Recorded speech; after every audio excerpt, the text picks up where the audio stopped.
Kaden, Katana, congratulations on retaining the NXT Women's Tag Team Championship against not only Ivy Nile and Tatum Paxley, but also Toxic Attraction. So what's next?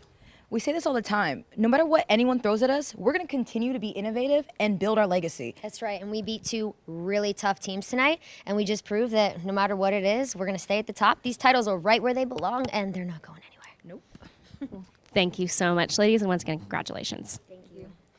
Now we can go party. Ooh, finally. That was a big one. Grab a drink. I'm tired. Let's go.